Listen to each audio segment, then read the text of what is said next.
আসসালামু আলাইকুম everyone, welcome to Mariyam mini kitchen.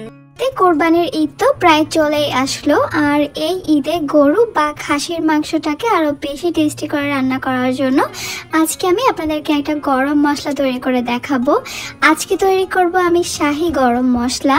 সঠিক পরিমাণে মশলা ব্যবহার করে কিভাবে পারফেক্ট ভাবে এই গরম মশলাটা তৈরি করা যায় সেই সব টিপস আর ট্রিক্স শেয়ার করব, আর কিভাবে এই মশলাগুলো আপনারা দীর্ঘদিন পর্যন্ত সংরক্ষণ করতে পারবেন সেই পদ্ধতিটাও আপনাদের সঙ্গে শেয়ার করব।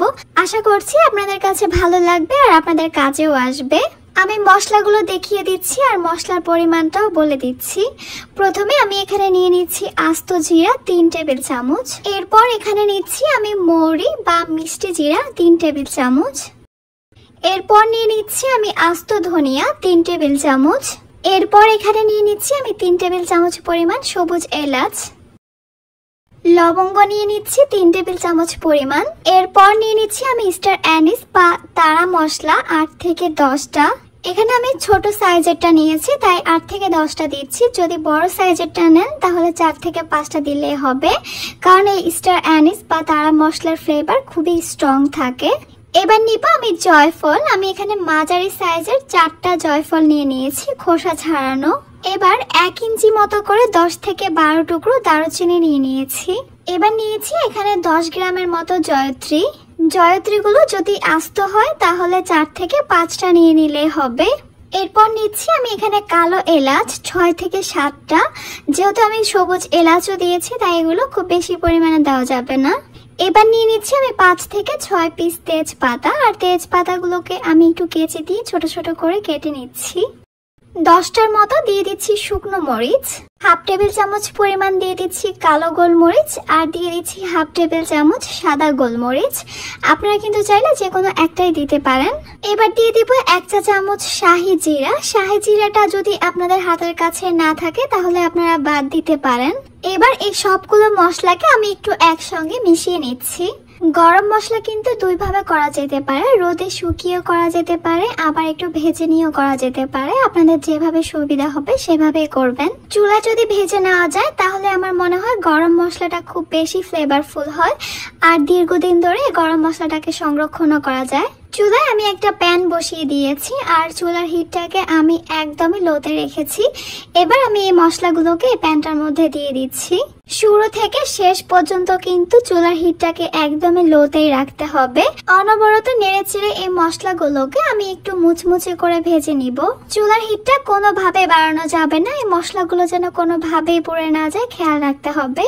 আমি প্রায় 4 থেকে 5 মিনিটের মতো একদমই লো হিটে এই মশলাগুলোকে ভেজে নিয়েছি। তবে এই মশলাগুলো মুচমুচে হওয়ার জন্য আপনাদের সময় আরো কম বা বেশি লাগতে পারে। মশলাগুলো খুব ভালোভাবে এখন মুচমুচে ভাজা হয়ে গেছে। আমি চুলাটাকে অফ করে দিচ্ছি আর এই মশলাগুলোকে গরম প্যান থেকে সঙ্গে সঙ্গে আলাদা করে ফেলবো। এরপর এই মশলাগুলোকে আমি খুব ভালোভাবে ঠান্ডা করে নিব। ঠান্ডা করে নেওয়ার পরে কিন্তু মশলাগুলো গুঁড়ো করতে হবে। গরম অবস্থায় কখনোই মশলাগুলো গুঁড়ো করতে যাবেন না।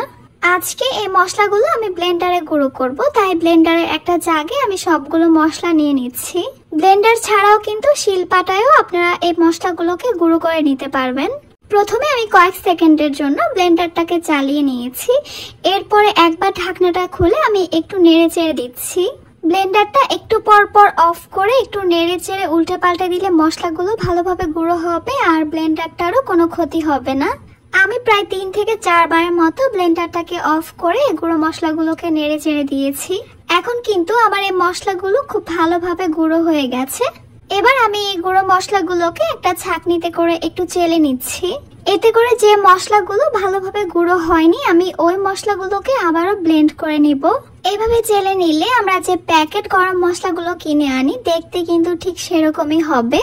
ব্লেন্ডারে গুঁড়ো করার কারণে কিন্তু এই গরম মশলাগুলো এখনো একটু গরম থাকবে, তাই একটা ছড়ানো প্লেটে কিছুক্ষণ রেখে দিতে হবে যেন এগুলো ভালোভাবে ঠান্ডা হয়ে যায়। ভালোভাবে ঠান্ডা হয়ে যাওয়ার পর একটা এয়ারটাইট বক্সে 1 বছরের জন্য আপনারা এগুলোকে সংরক্ষণ করে রাখতে পারবেন। শুধু মাংস না, বিভিন্ন রান্নার জন্য আমাদের এই গরম মশলাটা প্রয়োজন হয়, তাই নিজের হাতে একদম স্বাস্থ্যকরভাবে এই গরম মশলাগুলো তৈরি করে সংরক্ষণ করে রাখতে পারেন।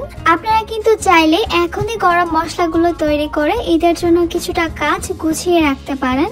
তাহলে আজকে এ পর্যন্তই। সবাই অনেক বেশি ভালো থাকবেন, সুস্থ থাকবেন। আল্লাহ হাফেজ।